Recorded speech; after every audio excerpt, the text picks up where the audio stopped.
একজন ব্যক্তি বলছেন যে আমার বয়স ৩০ বছর, আমার কারেন্ট মান্থলি এক্সপেন্সেস হচ্ছে এই ৩০,০০০ টাকার মতো। এবার উনি বলছেন যে উনি নাকি রিটায়ার করবেন ৫৫ বছর বয়সে।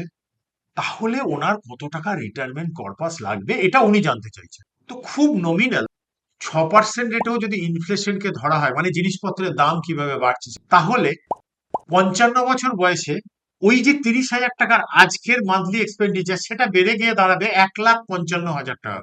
সেখানে একটা ডিসক্লেমার রয়েছে, অবশ্যই তিনি যদি তার লাইফস্টাইলটাকে না বাড়ান, সেটা বাড়ালে ওটা আরো বাড়বে। এবার যদি আপনার লাইফ এক্সপেক্টেন্সি হয় ৮০ বছর, তাহলে আপনার ৩.৫ কোটি টাকার মতো একটা রিটায়ারমেন্টের কর্পাস আপনাকে বানাতে হবে।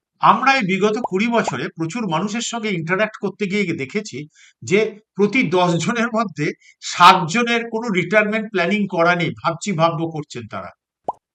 আপনি ওই ১০ জনের মধ্যে ১০-এ পড়ছেন, না ৭-এ পড়ছেন, না ৩-এ পড়ছেন, সেটা কিন্তু আপনি জানেন।